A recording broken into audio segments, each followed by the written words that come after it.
Siyempre, birthday wish ko, good health. At sana magtatagal ako hanggang another 10 years, 20 years.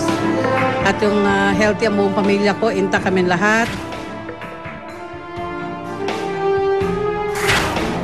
Katulad ng Annabel Ramang napanood ng publiko sa Star Talk TX last week, palaban pa rin ang talent manager sa gabi ng selebrasyon ng kanyang 59th birthday kamakalawa. Hindi pinalampas ni Bisaya ang pagkakadawit ng anak na si Rufa Gutierrez sa umano'y hiwalayang John Lloyd Cruz at Shaina Magdayaw.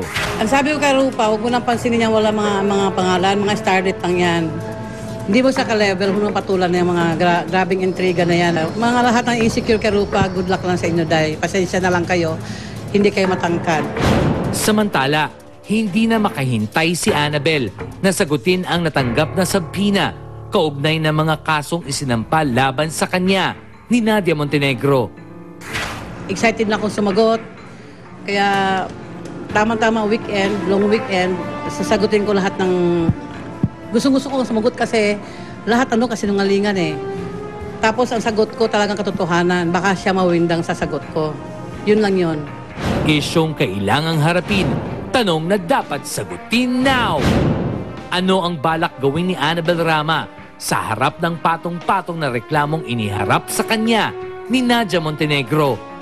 Pinapatawad ko naman lahat sila, pero kailangan sumagot ako doon sa bintang sa akin para maliwagan ang lahat ng nanonood sa telebisyon at saka lahat ng nakabasa ng dyaryo. Makita nila na ako, hindi ko ginagawa yung mga bintang sa akin para malinis ang pangalan ko. Isa si Richard Gutierrez sa mga umaasang maaayos ding lahat ang kinakaharap na problemang legal ng kanyang ina. The actor arrived just in time for his mother's birthday. Kagagaling lang nito mula sa isla kung saan nag-shoot ang bagong season ng Survivor Philippines. I called her a few times while I was away. I told her na whatever your decision is, we'll be here for you. May mga ibang situation naman na for me hindi na dapat pinalaki or hindi na dapat nag-react. Kasi wala namang kwenta, di ba? So, para sa akin, sana maayos lang ang lahat. Fact check! Richard Gutierrez nagsalita na sa isyong kinasasangkutan ng utol at ina. Fact check! Sa pagbalik ni Richard from shooting Survivor, inabutan niyang hot copy ang kapatid at ina. Si Rufa na dadawit ang pangalan sa hiwalayan John Lloyd Cruz at Shaina Magdayaw. Sa mundo ng showbiz talaga, hindi mo may iwasan yung mga intriga. My sister is facing it head on. So, she knows that we're here for her. She knows that we love her and we support her.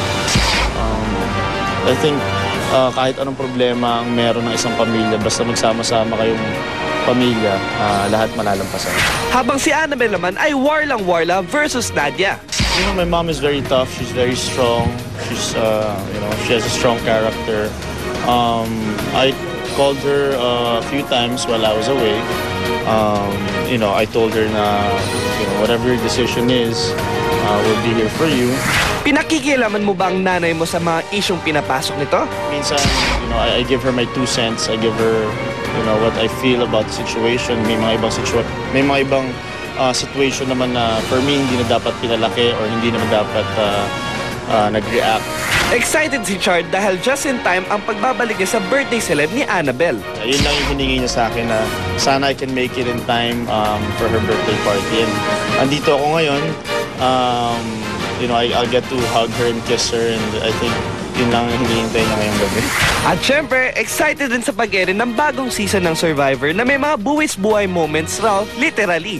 Madaming mga life-threatening incidents, kaya may mga na-rush sa ospital, may nakagat ng ahas. Dahil nga by partners, by pairs, so maraming mga drama, maraming mga twist na mangyayari. Masusubukan talaga yung tibay ng partnership ng bawat castaway. And at the same time, we have a better location. Mas maganda yung location namin this year, mas pristine yung waters, mas maganda yung beach. At I think visually mas maganda yung Survivor this year talaga.